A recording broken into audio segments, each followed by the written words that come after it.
Mesdames et messieurs, bonjour, bienvenue autrefois dans la chaîne QP2M Consulting. Tout d'abord, je vous invite tous à s'abonner dans notre chaîne, activer l'alarme et surtout partager nos vidéos, bien sûr. La formation d'aujourd'hui, ou bien le webinaire d'aujourd'hui, a pour objectif d'expliquer la démarche de résolution de problèmes, ou bien le principe PDCA. Donc, au cours de cette formation, nous allons voir c'est quoi déjà le PDCA, d'où vient le principe PDCA, quelles sont les utilisations de la méthode ou bien de la démarche PDCA, quels sont les outils et les méthodes qu'on peut les utiliser pour illustrer notre démarche PDCA, par exemple la méthode Ishikawa, la méthode AMDEC, la méthode Pareto, etc. Et on va voir aussi quelques exemples de l'utilisation de la démarche PDCA, bien sûr, pour que vous puissiez bien maîtriser cette démarche qui est très utilisée dans le domaine industriel, dans le domaine QHSE et en général dans la vie, soit personnelle ou bien professionnelle, pour résoudre n'importe quel problème ou bien n'importe quelle problématique. Donc, alors, on va commencer notre formation.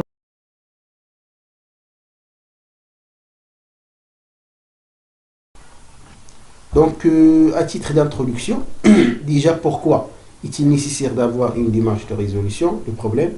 Donc, nous avons tous été confrontés dans notre vie, soit personnelle ou professionnelle, à des problèmes qui se répètent. Donc, ainsi, automatiquement, nous aurons besoin d'une démarche pour résoudre ces problèmes-là. Donc, prenons par exemple la conduite d'une réunion. Donc, on peut trouver plusieurs problèmes relatifs à ça. Par exemple, les participants arrivent en retard, ça c'est un problème. L'objectif de la réunion n'est pas clair, la salle est trop petite, trop froide, trop chaude, etc. Donc ça, c'est un ensemble des problèmes relatifs à la conduite d'une réunion. Donc la première réaction face à un problème est souvent celle dit, il y a quoi? Faut qu'on. Donc c'est-à-dire, on peut proposer des solutions, mais le problème, c'est que les solutions proposées ne prennent pas en compte les véritables causes. C'est pour ça qu'on aura besoin d'une démarche à suivre pour éviter ou bien pour résoudre définitivement ces problèmes, dans l'objectif, comme j'ai dit, d'éviter la répétition de ces problèmes. Donc, pour se situer, notre principe PDCA, donc, notre objectif au niveau du management de qualité, comme vous savez, c'est la satisfaction des exigences d'un client ou bien de nos clients. Pour arriver à ce point, on aura besoin d'un système de qualité qui est si basé sur l'organisation. Donc l'organisation soit interne ou externe.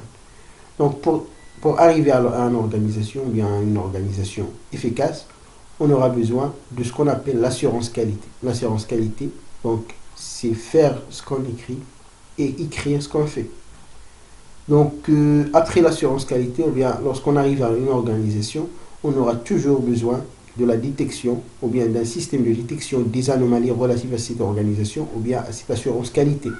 Donc pour arriver à ça ou bien pour détecter ces anomalies, on utilise ce qu'on appelle la vérification ou bien ce qu'on appelle un audit. Ensuite, on détecte suite ou bien suivant cet audit, on détecte un ensemble des anomalies, un ensemble des non-conformités, un ensemble des problèmes qui doivent être résolus. Et pour la résolution de ces problèmes, on peut utiliser le principe PDCA. Donc, pour définir le PDCA, donc le PDCA, c'est 4 mots-clés. Donc, le premier mot-clé, c'est plan en anglais, ou bien préparer. Deuxième mot-clé, do ou dérouler. Troisième mot, check ou contrôler. Et enfin, acte ou assurer.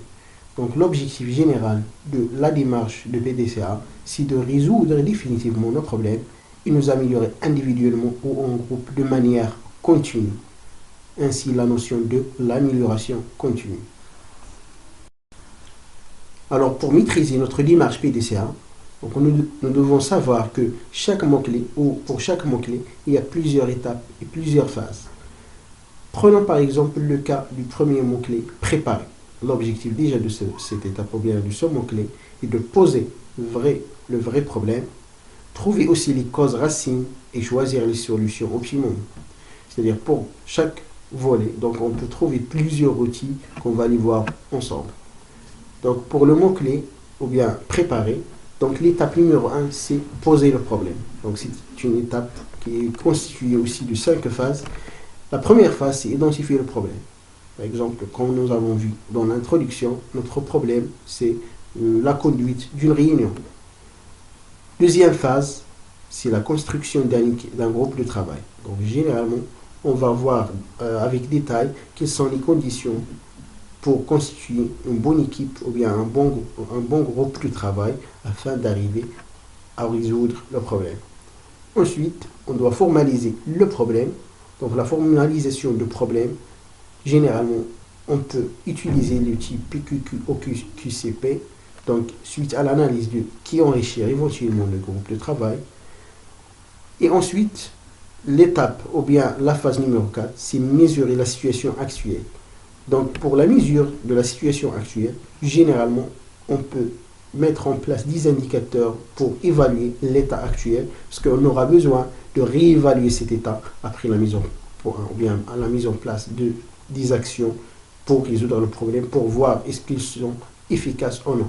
Et ensuite, on définit l'objectif. Donc, la définition de l'objectif aussi peut être utilisée ou bien peut être définie. Donc, l'objectif peut être défini grâce à un indicateur, bien sûr, de performance et aussi grâce à un objectif bien défini, un objectif bien clair. L'étape numéro 2, c'est les causes racines. Donc, pour trouver les causes racines, donc on peut utiliser aussi plusieurs méthodes.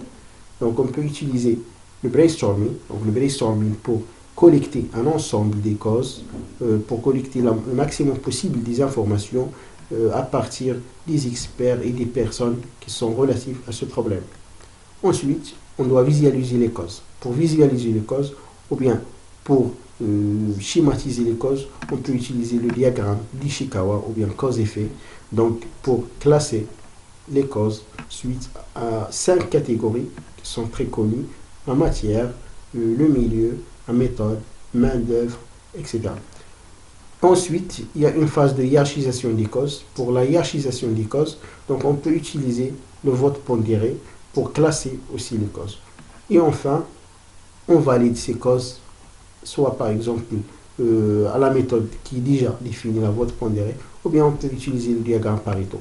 Pour ces outils-là, vous allez trouver dans notre chaîne, pour chaque outil, une formation bien détaillée de la démarche de cet outil. Et ensuite, pour l'étape numéro 3, donc c'est le choix des solutions optimales. Donc cette étape aussi, il se constitue de deux phases. Donc la première phase, c'est la recherche de maximum des solutions. On peut utiliser aussi de la même façon le brainstorming pour collecter des données. Et aussi, on sélectionne les solutions, soit grâce à la méthode vote pondéré ou grâce à la méthode analyse multicritère, et même on peut se baser sur le retour d'expérience des agents ou bien des personnes qui sont parties au groupe ou bien qui constituent le groupe de travail. Le deuxième mot-clé, c'est le déroulé. Donc l'objectif, c'est la mise en place ou bien l'établissement d'un plan d'action. Et aussi mettre en place toutes les actions indiquées dans ce plan.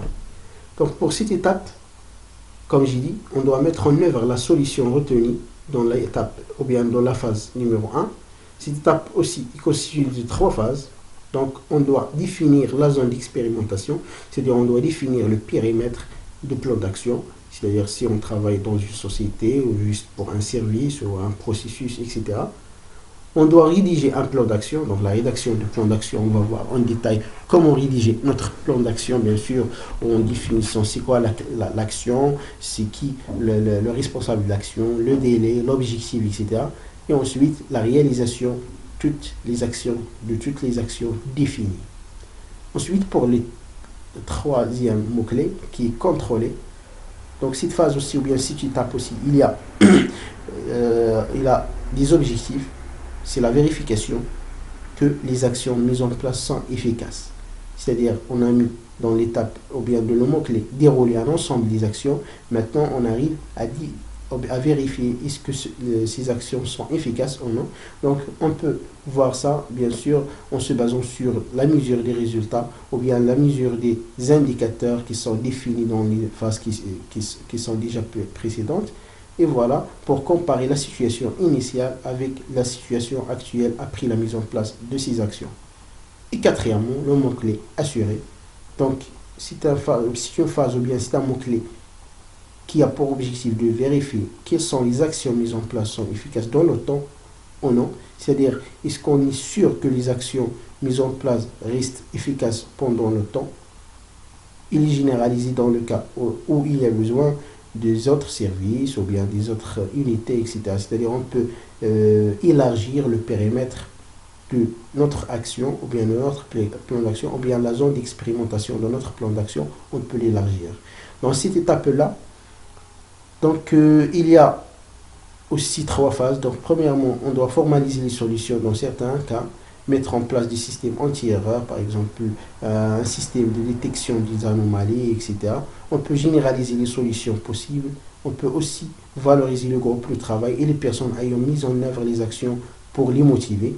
Juste, il faut ajouter aussi que la généralisation des solutions peuvent, ou bien peut-être, soit sous forme d'un mode opératoire, d'une procédure, ou bien d'une instruction de travail, etc., pour arriver pour retourner au principe de assurance qualité, qui est écrire ce qu'on fait et faire ce qu'on écrit. Maintenant, pour détailler chaque étape, donc commençons par la première étape qui est poser le problème. Donc, dans cette phase-là, on doit identifier le problème. Donc, on constate un décalage toujours entre la situation souhaitée et la situation réelle. C'est ça la définition d'un problème. Cela peut provenir de l'expression d'une insatisfaction due à un dysfonctionnement ou à une dégradation. Donc, l'identification de problèmes peut survenir lors d'un audit, c'est-à-dire on peut détecter une anomalie, une non-conformité par rapport à une exigence, etc. Mais peut aussi venir de constatations telles que certains clients ne payent en retard, la communication entre les services fonctionne mal, etc. C'est-à-dire, on peut résumer ça, que la détection ou bien l'identification de problèmes peuvent être soit en interne, par exemple la détection grâce à un audit interne, ou bien à une vérification, ou bien à un besoin d'amélioration, ou bien en externe, grâce à une réclamation du client, à une non-satisfaction du client par rapport à une exigence, etc. Deuxième phase, c'est la constitution d'un groupe de travail. Déjà, pourquoi constituer un groupe de travail? Parce que la mise en commun des compétences et des expériences de plusieurs personnes permettent une efficacité maximum dans la résolution du problème. Parce que pour mettre ou bien pour utiliser notre brainstorming, on aura besoin des personnes qui ont assez d'expérience, qui ont ou bien qui ont en relation directe ou indirecte avec notre problème pour nous aider à résoudre et à proposer des actions et des solutions. Généralement, il y a plusieurs consignes au niveau de la constitution du groupe. Par exemple, le groupe ne doit pas être trop important. Il faut généralement ne pas dépasser 6 à 7 personnes, car sinon cela ralentit considérablement la résolution du problème. Il doit aussi posséder suffisamment de compétences techniques sur le sujet, c'est-à-dire ce n'est pas la peine d'utiliser des personnes qui vont rien ajouter à notre démarche de résolution du problème. Et aussi, on doit avoir un animateur qui gère, un animateur qui organise la démarche. Cet animateur est garant de la méthode et de la participation de tous, du respect des idées de chacun. Il doit être directif sur la forme, c'est-à-dire la bonne utilisation des outils. Il doit maîtriser les outils qu'on doit utiliser lors de notre démarche. Il doit respecter tout le monde. Il doit prendre en considération les idées et les opinions de chaque personne. On peut voir ça en détail dans notre chaîne aussi, dans le cours ou bien dans la formation brainstorming et les autres outils de management de la qualité. La troisième étape, c'est la formalisation du problème. C'est une phase primordiale pour réussir notre démarche résolution du problème. Pour appliquer cette étape, donc, on peut utiliser l'outil OQCCP. Donc, c'est un outil qui est basé sur la réponse à un ensemble de questions qui commence par pourquoi, c'est-à-dire pourquoi on veut mettre cette action, pourquoi on veut résoudre ce problème, etc. Quoi, c'est-à-dire qu'est-ce que je veux, qu'est-ce que je dois faire, etc. Qui, c'est-à-dire quels sont les intervenants, par qui, etc. Ensuite, où, c'est-à-dire quel est le périmètre d'action, ou bien le périmètre de ce problème, quelle est la zone d'expérimentation, quand, donc c'est relatif à un délai, etc. comment, donc c'est relatif aux moyens et méthodes, combien, tout ce qui est relatif à la quantité, etc. Donc, on doit savoir que la formalisation du problème est une phase, comme j'ai dit, importante pour résoudre le problème. C'est-à-dire un problème bien défini et facile et simple à résoudre. Prenons par exemple un cas de projet d'achat d'un ordinateur. Donc, pourquoi? C'est-à-dire, pourquoi faire ça? Pourquoi acheter? Ou bien, pourquoi acheter un nouveau ordinateur? Combien, c'est-à-dire combien je dispose pour cet achat, combien de budget, etc. Qui, donc, qui sont les personnes concernées de cet achat ou bien de ce projet? Qu'est-ce que je veux acheter pour répondre à la question quoi? Où, quel lieu, quelle est la zone, etc. La zone d'installation, etc. Et enfin, quand, c'est-à-dire quel est le délai pour faire ou bien pour réaliser ce projet.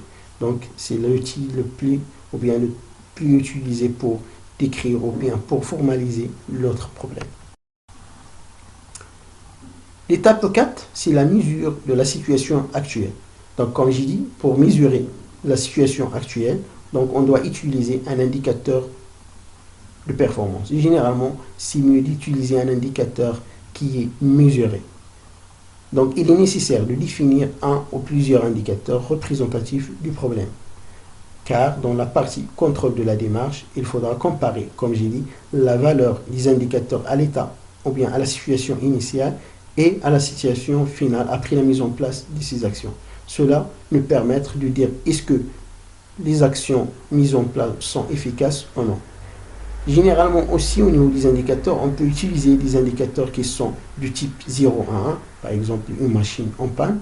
Donc si la machine elle est en panne, donc l'objectif ou bien l'indicateur désigne directement 0. Si la marche ou bien si la machine est en marche, donc on indique un indicateur ou bien on aura un résultat d'indicateur qui est égal à 1. Mais souvent, c'est mieux d'éviter ces indicateurs ou bien des indicateurs de ce genre et avoir des indicateurs moins triviaux, par exemple le pourcentage ou bien le taux de réalisation d'un projet, par exemple le taux d'arrêt d'une machine, etc. Donc après le choix des indicateurs de performance, on doit définir un objectif. Donc un objectif, premièrement, on doit le définir à partir d'une phrase bien compréhensible, ainsi par une valeur à atteindre relative à un indicateur ou bien aux indicateurs qui sont déjà choisis dans l'étape 4. Passons maintenant à l'étape ou bien à la grande étape numéro 2 qui a pour objectif de trouver les causes racines de problèmes. Donc, comme nous avons vu dans l'introduction, donc c'est une étape qui se constitue de 4 phases, c'est la recherche des causes ou bien le brainstorming, la visualisation des causes, la hiérarchisation des causes et enfin la validation des causes principales de ce problème.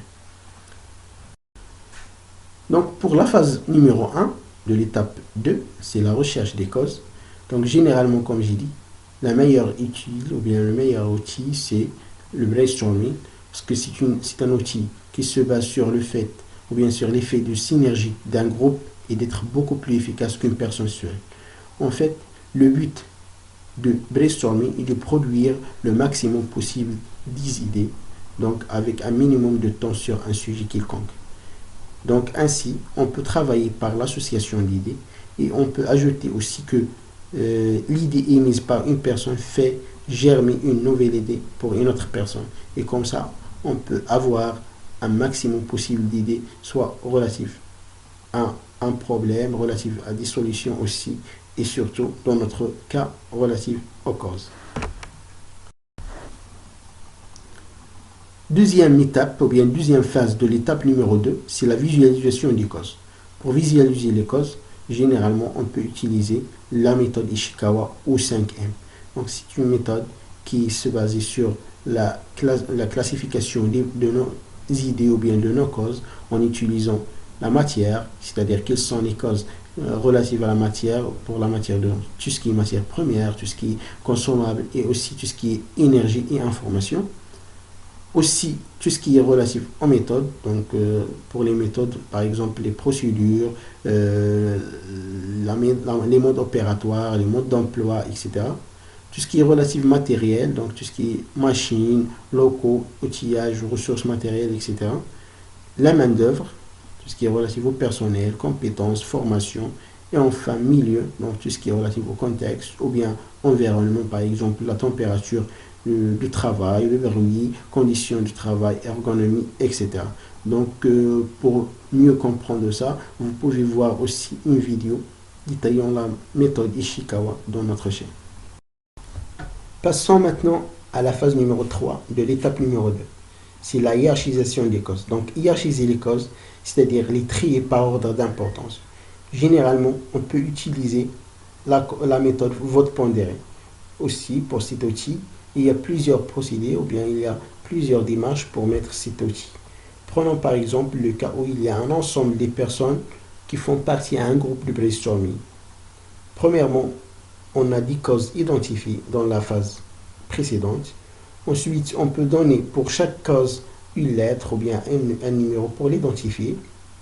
Ensuite, on met dans un tableau cet ensemble des causes ou bien des lettres d'identification de ces causes. Et on dispose pour chaque personne, par exemple, 10 points pour voter pour chaque cause. Et on met comme condition, par exemple, pour chaque cause, on ne doit pas avoir plus que 5 points, etc. Donc, on fait ça pour toutes les causes. Et ensuite, on comptabilise ces votes pour chaque cause pour avoir et pour classer ces causes, bien sûr, en fonction du nombre total de points obtenus. Donc, je vous informe que je vais organiser ou bien animer une formation relative à l'outil de vote pondéré et l'ensemble des procédés relatifs à ça dans une vidéo dans notre chaîne. Donc, une fois les causes sont hiérarchisées, on doit valider quelles sont les causes principales. Donc, généralement, dans la phase numéro 3, on obtient un ensemble des causes. On veut classer ou bien on veut définir quelles sont les causes principales. Donc, on peut utiliser la méthode 20-80 ou bien la méthode Pareto. Donc, c'est une démarche aussi simple qui se base sur un graphique. Donc, supposons que nous avons un ensemble des causes, on doit comptabiliser le nombre de réponses, etc. Ensuite, calculer les pourcentages et enfin les pourcentages cumulés pour tracer le graphe, l'ensemble des causes par rapport à pourcentage cumulé pour obtenir notre graphe Pareto.